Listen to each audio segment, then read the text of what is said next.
Alright, so I finally got to watch Shin Ultraman, and yes, I know the movie has been out for a while.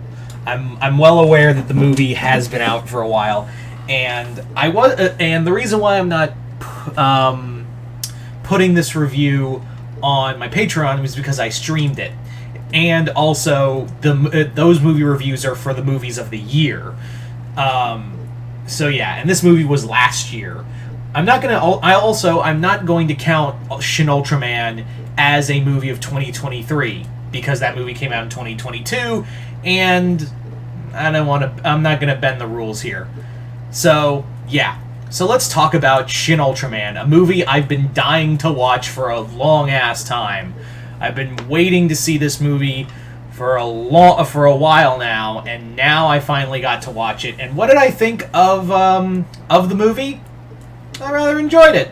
It was a lot of fun, and it is a very I know a lot of people were expecting like a dark political satire and a commentary on modern Japanese society like Shin Godzilla was. And in fairness, you do get that. In fairness, you do get some of that, but not to the level Shin does. Here, it feels like the team behind this took like a little bit of it. Like they just took the idea of the themes of Shin Godzilla, and retrofitted it to be a much different movie, and gave it like the fun campiness of Ultraman and Ultra Q. First off, I love that opening sequence with the intro to Ultra Q. I love that total love letter to Ultra Q. I absolutely loved it. I love the details to all the kaiju and the extraterrestrials. I especially loved how they did Pagos, Noyanga, and Gabora, basically making them all look like the same monster, because that's a joke. That's an in-joke from the director.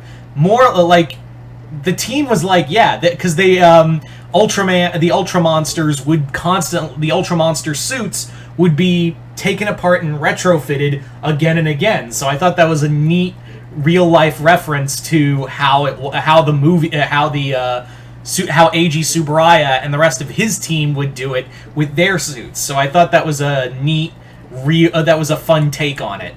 I also love the cinematography in here. Though, granted, I will admit that some of the scenes with Asami are less than kind, I'll be real. Like, it's very less than kind, but yeah, I don't get the butt grabbing, but that's a thing. Anyway, so the movie itself, where Shin Godzilla had this message of, living with this destructive force. Like the end of the message is, you now live in the shadow and have to accept to live with this destructive force. Here in Shin Ultraman, it's a vastly different story. It's a much more hopeful story. It's almost like a Superman story in a way. That's what I really enjoy about this, that it really has like themes of like Superman in here, where it's like not just like Ultraman instilling hope, but it's also like people finding hope within themselves. And that's like a message I feel like we haven't really gotten in a Superman movie since, well, Superman 1, really. And that's like even a stretch. But that's the thing, is that what I really love about this movie is that it tells this story about like the hope for humanity and their desire to be greater. And yes, they do stumble, they do fall, but like there is always hope for them.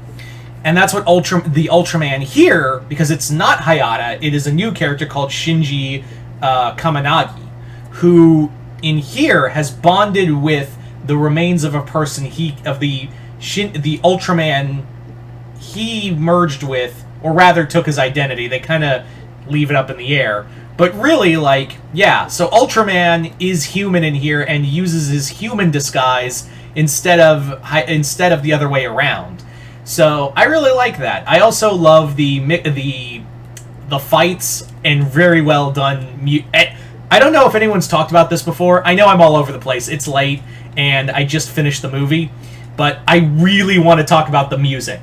Oh my god, I love the fucking music. I think it's up there with Shin Godzilla's soundtrack. It's very much it very much feels like Shin Godzilla's soundtrack, where that one is more like dark and foreboding. Here it's like this one goes from quirkiness to action. That Mephiles fight scene music is it just fucking slaps. It's a slapper. I'm not gonna lie. That's a full-on, that is a slapitude 5000 right there. I'm never saying that again. I'm sorry. But yeah, I thoroughly enjoyed the action sequences. The cinematography in here is just great, especially when it shows you the scale of these kaiju and these aliens.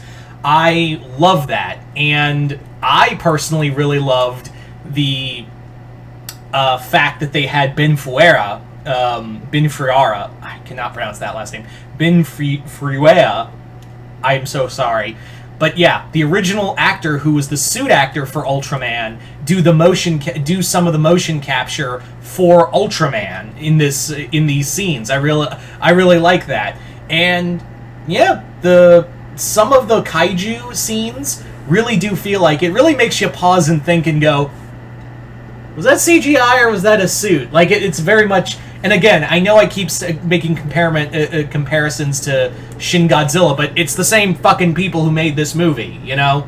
It's the same fucking people. But yeah. What else was there?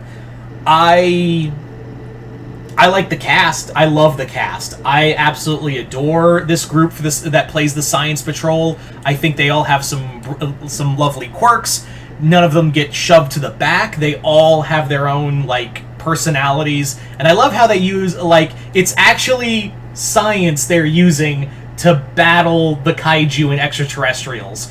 I absolutely adore the fact that because they're called the Science Patrol, but you never see them do a lot of science in the original show. So I love the fact that they're in here and they're actually doing fucking science. Oh, I love it. I also, again, it does play with political intrigue and the follies of those, with Shin Godzilla. But again, I have to stress that this has a more hopeful note. This has a more humans can be shitty sometimes, but they can also be capable of greatness as well. And yeah, it's so good. I also really enjoy the fact that with each new monster and alien that shows up in this movie, they each pose a different threat in different ways to Ultraman.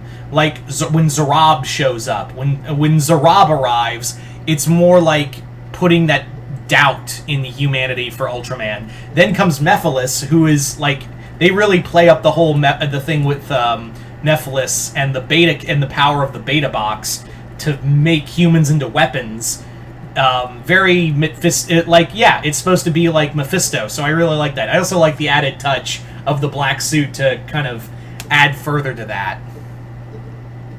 And then you have fucking Zeton, who's a goddamn... He's not a kaiju or an alien. He's just he's very much like it from the show, but here they really take the idea of Zeton being made as an artificial weapon and make him a goddamn Death Star. Yeah, they make him a goddamn super weapon created by the Planet of Light because now they fear what humans are capable of. Yeah, I know I've said some spoilery stuff in here, but the movie's been out for 2 years. I don't fucking care. But yeah, I know I'm late to the party, but this was fantastic. I absolutely loved Shin Ultraman. If I could, I would have put this in my top 10 list last year if I could have seen it sooner. It was a great film. I absolutely love the cast, the cinematography, the scenes, the lights, there's so many things that is made. If you're a major Ultraman fan, I've seen people talk about this like diehard Ultraman fans, like talk about every little minutia in here, and like there are references in here that even I don't fucking know. Then again, I'm still far behind when it comes to Ultraman, so yeah. But yeah, like I said, Shin Ultraman, totally worth the wait. I was not disappointed at all. So, you guys tell me in the comments below. If you've seen Shin Ultraman, let me know in the comments below what'd you guys think of it. I don't know if I'll see Shin Kamen Rider, because I know fuck all about Kamen Rider, so, but who knows? Maybe I'll give it a shot. But other than that, hope you all enjoyed this. I'm Mr. Multiverse. I'll see you next time, the Multiverse.